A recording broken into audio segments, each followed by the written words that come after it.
ध्यान से सुनिए मैं जो बोलने वाली हूँ, थोड़ा करीब आइए, ये बहुत ज़रूरी बात है। अगर आप सोचते हैं कि आपके ट्विन फ्लेम और आप एक एक्स्ट्रा मैरिटल डायनामिक में कंटिन्यू कर सकते हो, तो आप एक बहुत बड़े भ्रम में हो। मैं ये बहुत सोच समझ के बात कह रही हूँ कि ये बहुत बड़ा भ्रम है जो आप पाल के बैठे हो। पॉसिबल नहीं है कि आप और आपके ट्विन फ्लेम एक एक्स्ट्रा मैरिटल रिलेशनशिप को जीते हुए इस कनेक्शन में हार्मोनियसली रह पाएं। रीजन मैं आपको बताती हूँ। पहले तो समझते हैं कि ट्विन फ्लेम कनेक्शन होता क्या। स्पिरिचुअल लेवल कनेक्शन है, बहुत ही डीप कनेक्शन है, यहाँ तक तो आपको समझ में आया। लेकिन ये एसेंशियल पार्टनर्स है, एक दूसरे की एसेंशियल जर्नी यानी कि स्पिरिचुअल पाथ को अपने गॉड की तरफ अपनी जर्नी को तेज करने के लिए, उसकी रफ्तार तेज करने के लिए एक दूसरे की लाइफ में मैनिफेस्ट हुए। तो ये रिलेशनशिप आप छल और कपट या छुपा के कैसे जी सकते हो। आई नो छल और कपट वर्ड जो है बहुत लोगों को ट्रिगर कर सकता है, बट ऑनेस्टी के साथ ही मैं ये वीडियोस बना सकती हूँ, अदरवाइज इन वीडियोस को बनाने का फायदा नहीं है।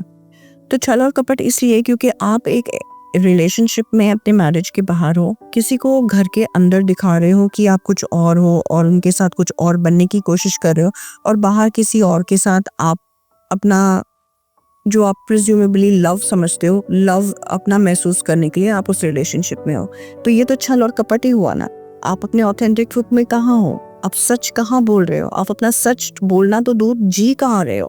तो ये समझना बहुत ज़रूरी है कि ये जर्नी ऑथेंटिसिटी की है, क्योंकि ये स्पिरिचुअल जर्नी है। तो आप इसमें छल और कपट या झूठ बोल के या छुपा के अगर कुछ कर रहे हो, तो यहाँ पे कोई ब्लॉक है। यहाँ पे समझने वाली चीज़ है कि कुछ सेपरेशन है जो हील करने वाला है।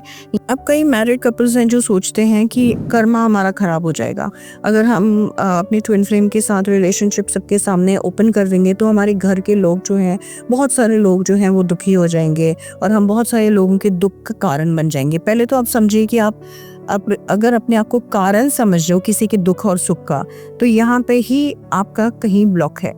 आप समझे ही नहीं हो कि इस जर्नी की डेप्थ क्या है। और अगर आप सोचते हो कि इसको आप ऐसे चला सकते हो, वो इसलिए नहीं चल सकता है, जो मैंने वीडियो की स्टार्टिंग में बोला, वो इसलिए नहीं चल सकता है क्योंकि ये जर्नी ऑथेंटिसिटी मांगती है। तो क्या क्या हो सकता है, बहुत सारे हिकअप्स आ सकते हैं, आपको चैलेंजेस मिल सकते हैं, आपके ट्विन फ्लेम के बीच में मिसअंडरस्टैंडिंग्स बढ़ती जाएंगी। आप इसको कोशिश करते रहोगे उसको एक सोसाइटल जो आजकल चला हुआ है एक्स्ट्रा मैरिटल एक टेम्पलेट में फिट करने की, लेकिन बहुत सारी लड़ाइयाँ और सफरिंग ऐड करोगे। आप कर्मा समझने की कोशिश करते हैं, आपका कर्मा खराब होगा या अच्छा होगा, तो ये पहले तो कर्मा को समझना जरूरी है। कर्मा इज नॉट अबाउट आप गुड कर रहे हो कि बैड कर रहे हो। Karma is about action. Action यानी कि आपके जो एक्शंस हैं वो अलाइन टू सोल हैं कि नहीं, आपके ईगो अलाइंड हैं कि सोल अलाइंड है। अगर आपके एक्शंस ईगो अलाइंड हैं, यानी कि आपका कर्मा जो है वो आपको उसी तरीके से पे बैक करेगा।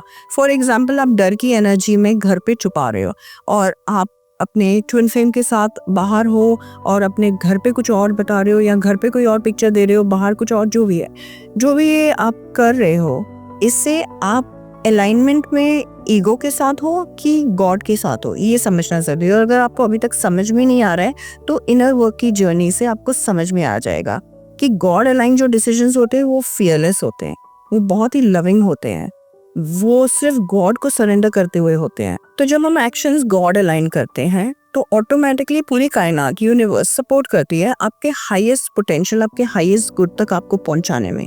यानी कि आपकी स्पिरिचुअल अलाइनमेंट, आपकी मेंटल, फिजिकल, हर तरीके की अलाइनमेंट बेटर होती जाती है। आप अपने फाइनेंसेस में, अपने हेल्थ में, अपने मेंटल स्टेटस में, अपने हैप्पीनेस, जॉय में आप सिर्फ एलिवेट करते रहते हो जब आप गॉड अलाइन चॉइसेस आप लाइफ में लेते रहते हो।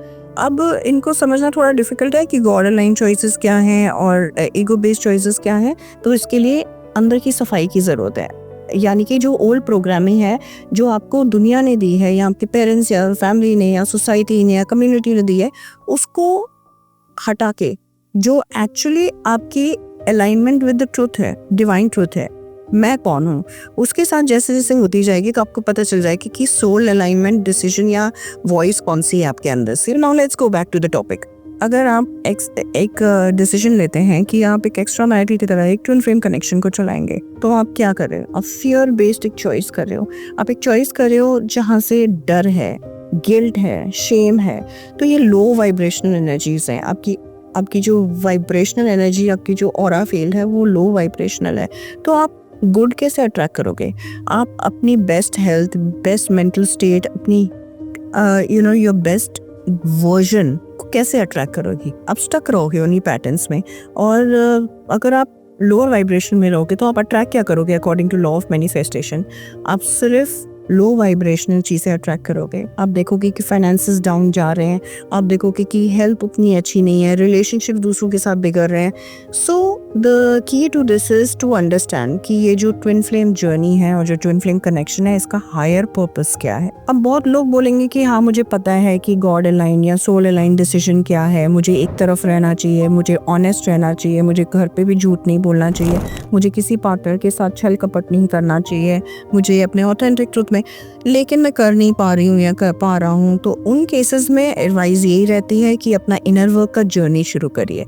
आपको वहीं से गाइडेंस शुरू होगी। आपको कुछ बहुत ज़्यादा मैसिव स्टेप्स अभी उठाने की ज़रूरत नहीं है, 1 step at a time.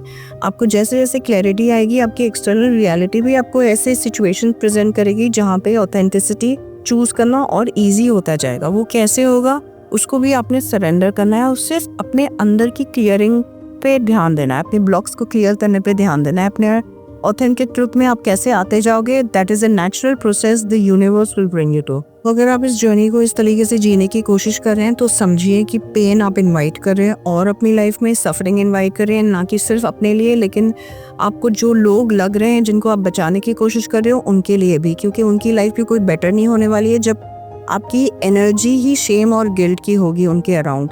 So understand कि सारा एनर्जी का खेल है और आप एक ट्विन फ्लेम जर्नी में इसको मैनिपुलेट नहीं कर सकते हैं। आप कुछ इसमें कर नहीं सकते हैं सिवाय कि आप अपना इनर जर्नी स्टार्ट करिए और अपने ऑथेंटिक ट्रुथ में जल्द से जल्द आइए, ताकि आपको स्टेप्स मिले आगे बढ़ने के लिए। क्या सही है, क्या गलत है, क्या कर्मा है, क्या नहीं है, वो सब कुछ इनर वॉइस से ही आपको पता चलेगा। तो दुविधा में क्यों रहना है, जर्नी स्टार्ट करिए। और अगर आपको मेरे सपोर्ट की ज़रूरत है तो रीच आउट टू मी। मैं बहुत खुश होंगी अगर मैं आपकी सपोर्ट कर सकती हूँ इस जर्नी में। Please reach out to me and I will be more than happy to help you.